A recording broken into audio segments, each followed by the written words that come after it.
دم لسر أحمدي هم آل أصحاب يار أمتي محمدي مولاي صل وسلم دائما أبدا على حبيبك خير الخلق كلهم محمد أشرف الأعراب والعجم محمد خير من يمشي على قدمه. بسم الله الرحمن الرحيم. بيش شو بخيرات انتانا كم خواي قورا باداشت بخير وداتو ان شاء الله. طبعا امرو اما اماده بوون لە بێراوەی نوێ دۆڵی بالیسان لەسەر جادەی بە بۆنەی ئیجازە بەخشین بڕوانامە بەخشین لەلایەن بەڕێز مامۆستا مەلا عەلی خەتێ بە دوو مامۆستای ڕێزدار، یەکیان مامۆستا سەرباز کەمال، یەکیشیان مامۆستا عەبدوڵڵاهی مدادە. طبعا ئەو بۆنانە هەر هەبوونە و بەردەوامیش دەبن ان شاء الله.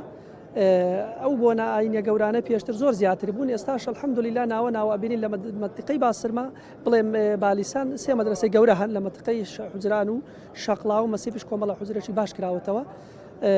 ئێمە دەبی زیاتر و زۆرتر وەکو خۆمان هەموو وەکو لایەنی و حکوومەتیش گرنگی بەو بابەتانە و بۆ بۆنە پیرۆزانە بدات. بەڕاستی ئەو بۆنانە ئەمانە چیاڵێ سەرکردەکانی ئێمە ئەدیبەکانی ئێمە هەموو دەرچووی حوجرە بووینە، پەیمانگامان نەبوو، مەدرسەمان نەبوو، زانکۆمان نەبوو، هەر حوجرە بوو.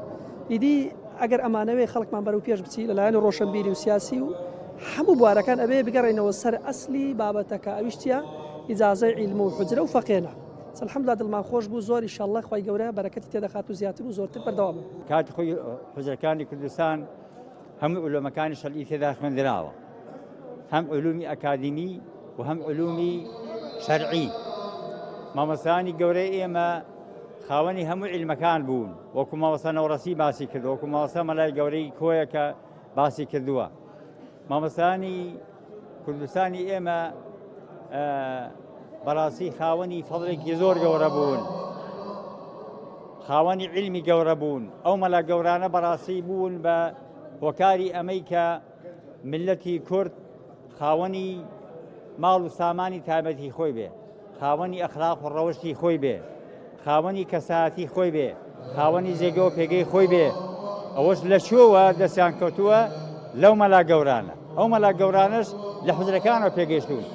بۆیە لە قەدیمدا بەڕاستی ئەو حکووماتانەی کە هاتوون بە تایبەتی خلافەی عوسمانی و حکووماتەکانی تری کە لە بەغدا و وڵاتانی دیکە بوون، ئەوانە زۆر گرنگیان بە حوجرەکان داوە. بۆیە ئەو هەموو کەڵا ولەما گەورانێ وەکو پێشەوە قازم حەماد، وەکو مامۆستا نەوڕەسی، وەکو شێخ عوبەدلای شەمزێنی، شێخ سەعیدی پیران، شێخ مەحموود، مامۆستاکانی دیکە، مەلای گەورەی کۆیە، مامۆستای مەلای گەورەی کۆیە، مامۆستا گەورەکانی سلێمانی، هەڵەبجە، ڕانیە، ڕەواندوز، هەولێر، وەکو مامۆستا مەلا ئەفەندی هەولێر، مامۆستا گەورەکانی دیکە کە هەمووی هەڵکەوتون ئێستا هەندێکیان لەبیر نییە، ئەمانە هەموو لە حوجرە بەڕاستی پێگەشتون.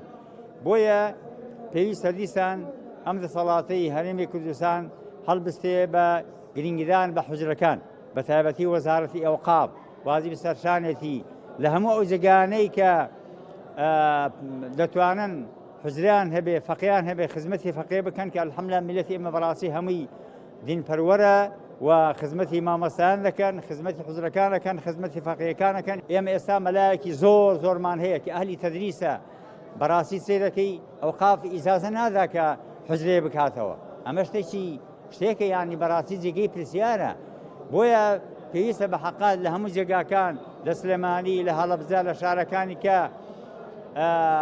حوجرە بکرێتەوە، ئیجازەی ئەو مامۆستایانە بدەن کە شەهادەیان هەیە، ئیجازەی عیلمیان هەیە، دکتۆران هەیە، ماستەریان هەیە، عیلمێکی باشیان هەیە. بەڵام سەیرەکەی یعنی ئێستا من بە شەخصی خۆم سەیرەکەی حوجرەمان نییە، لە چین ئەوقاف داوا دەکەین کەسی ڕێگەمان ناکەن، ینی ناتوانین. لەبەرەوە بەڕاستی جێگەی خۆیەتی کە گرنگی بە حوجرەکان بدێتەوە.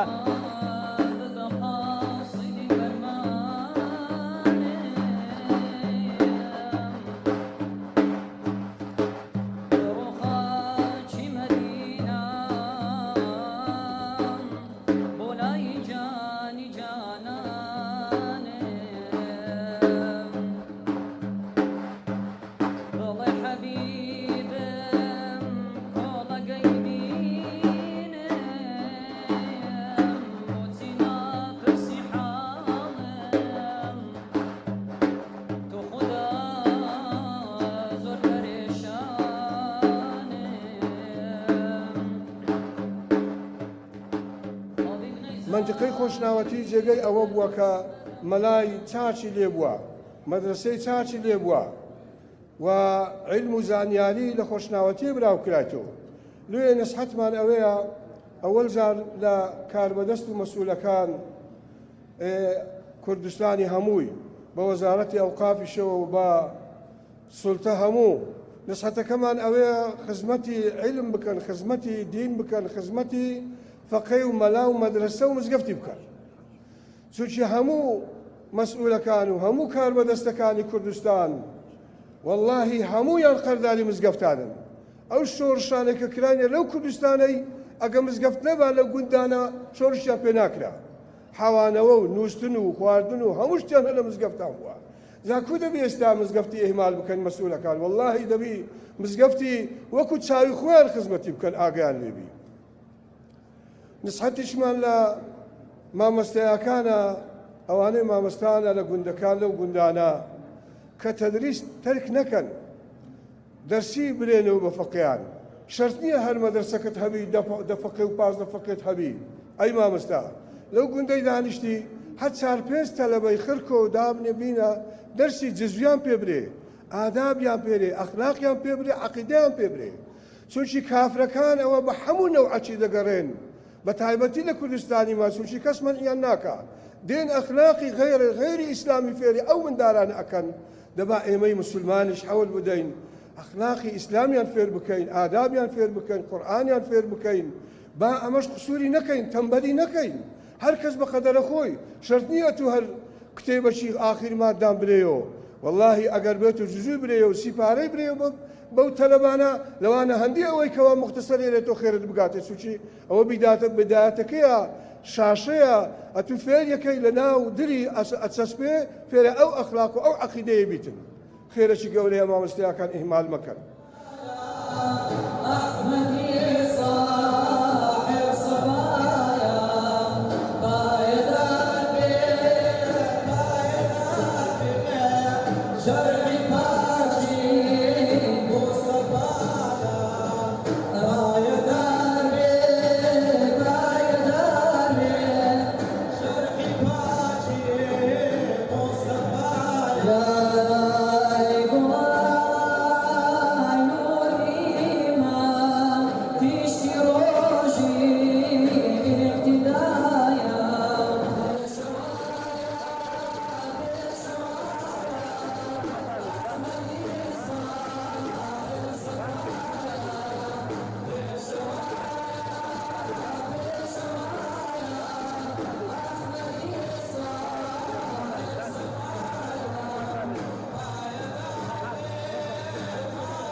رب العالمين وصلى الله على سيدنا محمد وعلى آله وصحبه أجمعين. پێشەشی بە خێراتنی کەناڵی پەیامەکەم خوا پاداش بداتەوە، بەخێر بێن ماندی بوون ئەزەت و کێشە داواکان لە خوا رب العالمین خوا پاداش بداتەوە.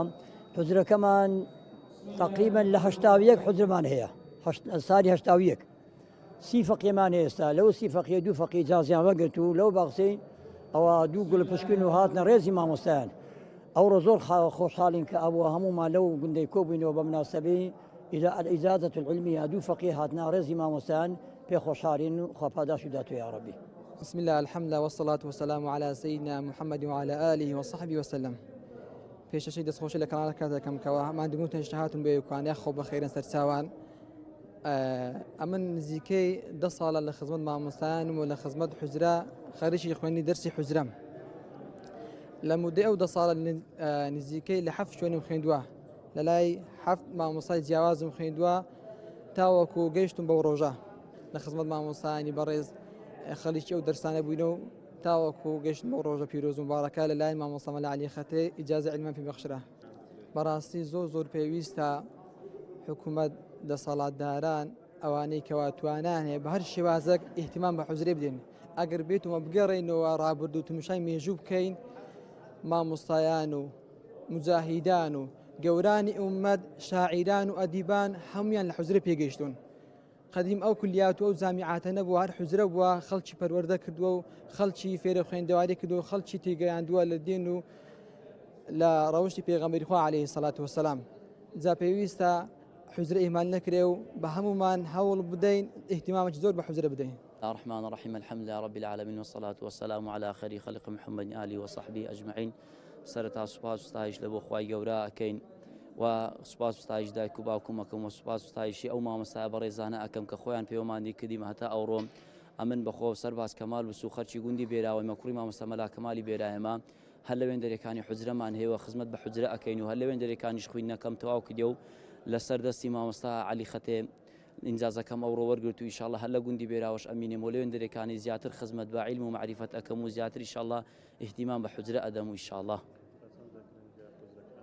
والله حجرەکان بەخۆ ئەزانی هەر کەسێک یعنی لەو حجرانە بخوێنیتن وەکو پێغەمبەری خوا صلی الله عليه وسلم کە پێغەمبەری خوا ئەوەل جار دعوە بانگەوازەکەی خۆی بەنیهێنی کرد و لە پاشان دعوە بانگەوازەکەی خۆی ئەعلان کرد بە هەمان شێوەش فەقیهەکانیش ئەو هانە هەموو لە خزمەت قورئاندان لە خزمەت حەدیثدان لە خزمەت شریعەتی خوای پەروەردیگاردان لە پاشان کە لە حجرەیە خۆیان تەکمیل کرد و هەنجینێکانی ئینجازی عیلمی وەرەگرن و لە پاشان دینی خوای پەروەردیگار براوەکەنەوە بەوەی کە خزمەتی ئەو خەرکەی ئەکەن و بە وتارە بە دەعوەیە بە پێشنوێژە بە ژمارەکردان يعني ملاتي لأولي دقادابي حتى إنسان لدات شخوبي حتى أو كاتي أتستنا وقبري هر خزمتي خرشي أكاتن